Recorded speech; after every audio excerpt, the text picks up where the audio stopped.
اللہ علیہ وسلم کی وہ بیوی ہیں جنہوں نے اس دین کو سب سے پہلے اس دین میں آ کر حق ادا کیا اور کسی نے اسلام کو قبول نہیں کیا تھا. سب سے پہلے حضرت خدیجہ رضی اللہ تعالی عنہا نے اسلام کو قبول فرمایا. سبحان اللہ. اسلام کو قبول کیا. یہ پہلی خاتون تھی. اور حضور صلی اللہ علیہ وسلم کی صداقت کی وجہ سے، آپ کے اچھے اخلاق کی وجہ سے یہ آپ سے اتنی متاثر ہوئی کہ آپ نے حضور صلی اللہ علیہ وسلم کے پاس نکاح کا پیغام بھجوایا. سبحان اللہ. حضور صلی اللہ علیہ وسلم کی عمر مبارک 25 سال تھی اور حضرت خدیجہ رضی اللہ تعالیٰ عنہ کی عمر 40 سال تھی. یہ نہیں کہ آپ کے پاس کوئی رشتوں کی کمی تھی. اللہ تعالیٰ نے آپ کو حضرت خدیجہ کے لیے منتخب کیا. جب دین کے پہلے دن شروع ہوئے، حضور صلی اللہ علیہ وسلم کو بہت تکلیفوں سے گزرنا پڑا، بڑی آزمائشوں سے گزرنا پڑا. تو حضور صلی اللہ علیہ وسلم فرمایا کرتے تھے کہ خدیجہ میرے لیے ڈال بن جایا کرتی تھی. سبحان اللہ. ایک ایسا وقت بھی آیا ہے حضور صلی اللہ علیہ وسلم کے نکاح سے پہلے حضرت خدیجہ رضی اللہ تعالی عنہا اس وقت کی ملکہ کہلائی جاتی تھی. سبحان اللہ. آپ عرب میں ایک ملکہ کہلائی جاتی تھی. آپ یقین کریں، جب آپ پانی پیتی تھی تو پانی پلانے کے لیے آپ کے پاس 20 نوکرانیاں ہوا کرتی تھی. سبحان اللہ. اور پھر وہ آپ کو پانی پلاتی تھی. آپ اپنا پانی خود اٹھا کے نہیں پیتی تھی. اور عرب کے جتنے بھی بادشاہ تھے سب نے حضرت خدیجہ کو نکاح کا پیغام دیا، لیکن آپ نے اس کو ایکسیپٹ نہیں کیا، قبول نہیں کیا، کیونکہ اللہ تعالیٰ نے حضور صلی اللہ علیہ وسلم کے ساتھ آپ کا نکاح دیا. پھر ایک وقت ایسا آیا، جیسے میں نے عرض کیا کہ آپ تجارت کرتے تھے، آپ کی صداقت، آپ کا اخلاق، آپ کو پتہ ہے حضور صلی اللہ علیہ وسلم نے ایمان 40 سال کے بعد آپ نے نبوت کا اعلان کیا.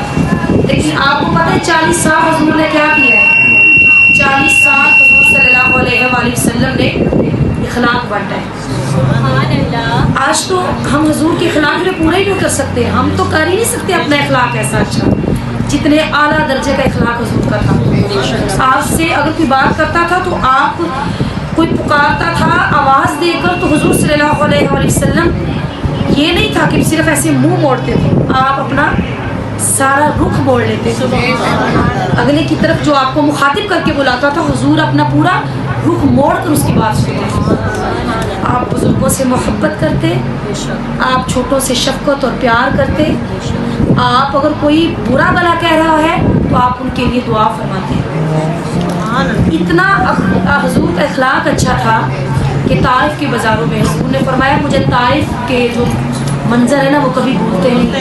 کسی نے پوچھا یا رسول اللہ، یا حبیب اللہ، دین کو یہاں تک لے کے آئے ہیں، سب سے مشکل وقت آپ کے لیے کیا تھا؟ آپ صلی اللہ علیہ وسلم نے فرمایا طائف کے بازاروں میں مجھے لوگوں نے پتھر برسائے، اور جب حضور کو پتھر برسائے جاتے تھے تو آپ اپنے بچاؤ کے لیے بیٹھ جاتے تھے.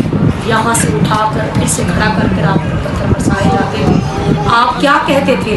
اے اللہ، یہ مجھے نہیں جانتے. حضور کے صحابہ کہہ رہے ہیں کہ حضور صلی اللہ علیہ وسلم آپ ایک دفعہ ان کے لیے بد دعا کر کے دیکھیں، اللہ تعالیٰ اسی وقت اس بستی کو برباد کر دے گا. لیکن حضور صلی اللہ علیہ وسلم اخلاق دیکھیں، آپ کی محبت دیکھیں.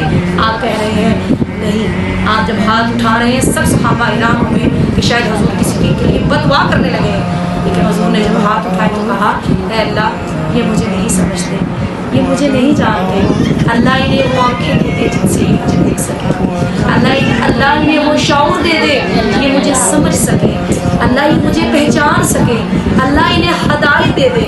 جب کوئی آپ کے ساتھ برا کرے تو آپ پھر کسی کو بد دعا نہ دیں. آپ کہا کریں اللہ اسے ہدایت دے. آپ اس کی ہدایت کی دعائیں شروع کر دیں. یقین کریں اللہ تعالیٰ آپ کے لیے سامنے فرمائشہ آپ کے دل کو سکون دے گا کسی کو معاف کر کے.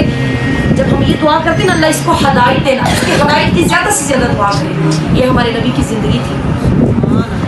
آپ نے اخلاق بانٹا. انہی باتوں کو دیکھ کر حضرت خدیجہ کو پورا رضی اللہ تعالیٰ عنہ حضور صلی اللہ علیہ وسلم کو نکاح کا پیغام بھجوایا. اور جب حضور سے نکاح ہوا تو حضرت خدیجہ کے پاس تو بہت مال تھا.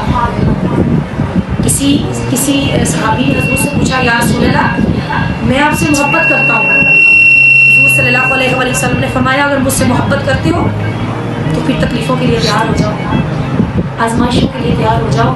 آپ نے فرمایا جیسے اونچائی پر پانی ڈالو وہ نیچے گرتا ہے نا، کہا ایسے ہی جو مجھ سے محبت کرتا ہے تکلیف اور آزمائشوں اس پہ ایسے آزمائشوں کے پہاڑ گرتے ہیں. تو اگر مجھے محمد سے کسی نے محبت اس دور میں کرنی ہے تو وہ یہ سمجھ لے کہ وہ اپنے لیے تکلیف اور آزمائشیں لے کر آیا ہے. یقین کریں جنہوں نے بھی حضور سے محبت کی ہے، کسی نے اپنی ماں کی قربانی دی ہے، کسی نے اپنی اولادوں کی قربانیاں دی ہیں، کسی نے اپنا پورا گھر برباد کر دیا، سارا کچھ حضور کے لیے قربان کر دیا. کسی نے آپ حضرت ابوبکر صدیق کو دیکھیں تو سب کچھ لا کر حضور کے قدموں میں رکھ دیا.